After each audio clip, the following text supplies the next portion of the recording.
The Chicago Bulls have just made a really great and sneaky signing of one of the G League's best three-point shooters. I'm your host, Joey Mercer. This is another episode of Bulls Digest. And before we get into it there today, I just want to say that about 80% of you that watch these videos are not subscribed to the channel. So if you aren't already subscribed, make sure to go down below, hit that subscribe button, turn on the bell for notifications, and every time we upload, you'll be able to stay up to date with your Chicago Bulls and everything we have to say about them. So without further ado, let's get the topic at hand there today, and that is much needed addition for the Bulls. So they just added Bitim, of course, who they brought up from the Windy City Bulls for some three-point shooting, but they've added another guy actually just in case that doesn't work out, and another look. And it's a sneaky good signing if you're somebody that follows the G League or the developmental systems in general, and that's in Andrew Funk. The quote, or the tweet, sorry, here was from Shams saying the Chicago Bulls plan to sign guard Andrew Funk on a two-way NBA contract out of Denver's Grand Rapids Gold G League team. Sources tell The Athletic and Stadium. Funk has been one of the G League shooters this season, top of course, averaging 14 points, 40% on over 9 three-point attempts a game. That is some very high volume for a guy to be knocking down threes, and it's great to see that the Bulls were able to pick this guy up before he was even called up by the Nuggets or signed to a contract from another team. Good to get him in the system, good to get him started at still a pretty young age as we look at that right now. We can see that Andrew Funk is still, only 24 years old. He will be 25 in September of this year. So still a lot of room for him to develop. He was undrafted out of Penn State. He actually spent 3 years at Bucknell before that. And he's a 6'5", 200-pound guard. And putting up 14 points, 4 rebounds, 3 assists. Not bad at all for a player in the G League playing at the guard position. Then we can see here his per game stats. He started 19 to 20 games he's played this season. 37 minutes a game, so they're not afraid to play him big minutes. 40% from the field, but he's only taking 2 shots that aren't from 3, and he's shooting 39% from there, which is great efficiency. 9 attempts is crazy, and that's exactly what the Bulls need in their backcourt is some more shooting to help out Kobe White. Doesn't really get to the free throw line at all. 0.7 attempts a game, 77% from there when he gets there, but you're really looking at this guy to shoot threes. He can really get it done on that side of the ball. We can see there 13 points like I just mentioned. He's not grabbing any O boards because he's more of a shooter, but he's still capable of grabbing some defensive rebounds when needed at 3 a game.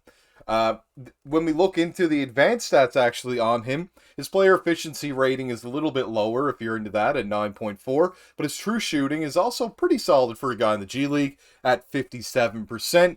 His three-point attempted rate, that's what I really want to focus on, 79.8%. That's crazy. Basically 80% on the three-point attempted rate. Everything else, not so great. The assist percentage is pretty good. 13% is very solid for a guy that's shooting so many threes. And only 11% turnover is also pretty good. He's not getting any steals or blocks, but he carries a decent usage percentage for a guy that's really just shooting threes. And his offensive rating is very good because of that. Defensive, however, not so much. This guy's really a spot-up shooter, and I think he could really fill that role very well. When we actually look more so into how he played in college, we can see in the Patriot League there with Bucknell over 4 seasons, he played pretty well, and he got better each year that he played. And you can see in his last year there with Bucknell, he's putting up 18, 4, and 3. And we can see that he's shooting 43 from the field and 36 from 3. But what really stands out is once he goes to the Big Ten, which is a better conference in college for Penn State, he plays just as many minutes pretty well at 35 a game, shoots 44% from the field, which was better than any season at Bucknell. He shoots 56% from 2, which is his second best in his whole college tenure, and 41% from 3 on the same amount of attempts pretty well as the season before is a big jump, and the free throw shooting on little attempts is also very good. But we can see this guy, exactly his numbers really translated to the G League, and that's why I expect him to be able to shoot at the NBA level based on how well he's translated in just 1 season into the G League, which is obviously much better talent, in my opinion, than you're going to get in college. The advanced stats on this guy, Pretty good as well for last season. But one thing I want to notice is look at that assist percentage in senior year with Bucknell. It's at 18.7%. Very high, not too high last year, but he really was a spot-up shooter for Penn State. A solid PER in the, it's about a little bit above average at 15.3. Well, 17.1 in the Patriot League with Bucknell. And then we can see the true shooting was really, really good with Penn State, 62%. And the three-point attempted rate is basically where he is right now. It's actually 1% better in the G League. And we could see that his offensive box plus minus was 4.9 with 2.7 offensive win shares. Very low turnover percentage at 7.7. A good usage percentage at 17.9. And this guy is actually a very sneaky pickup for the Bulls, which is why I wanted to bring you this video. Some people are just going to think this is another G League guy coming up, but at his size at 6'5" and able to knock down the three ball as well as he can, he could be, I'm not saying he's going to be Kyle Korver, but he shows me flashes of being just like Kyle Korver. If you'd like to see the shooting form and how clean and smooth it is, I really suggest that you search up some videos on that.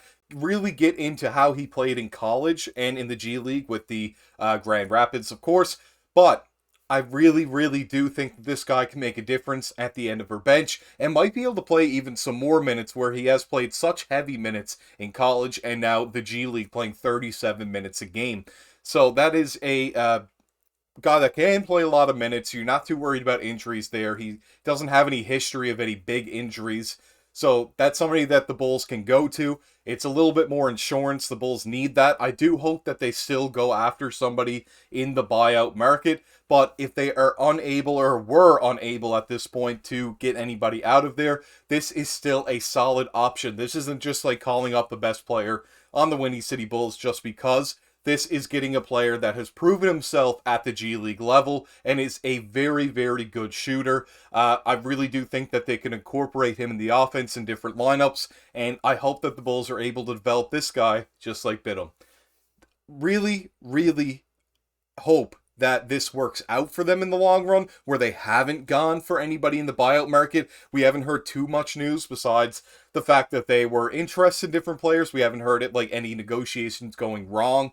We really have been left in the dark as opposed to what the Bulls are doing, besides a couple of call-ups that they have made. Sonogo is kind of back and forth. He's playing really well down in the G League and will probably get a call-up to the Bulls sometime soon. They have really liked to play that big lineup of Drummond and then Vooch at the 4. They've really liked to run that. So Sonogo, I guess the mints have been not so much as there because you'd probably rather play him at center than power forward. But stranger things have been done. We'll have to see, can Andrew Funk make the rotation? Can Bidham make the rotation right away? We'll have to see. The Bulls play there tonight against the Pelicans. And I can't wait to talk to you after that game there tomorrow in the next video. This has been your host, Joey Mercer. Hope you enjoyed the video there today. Make sure if you did to go down below, hit that subscribe button, like the video, comment on the video. I want to hear from all of you. Let me know what you think of Andrew Funk or any of the additions they've made or lack of additions in that matter.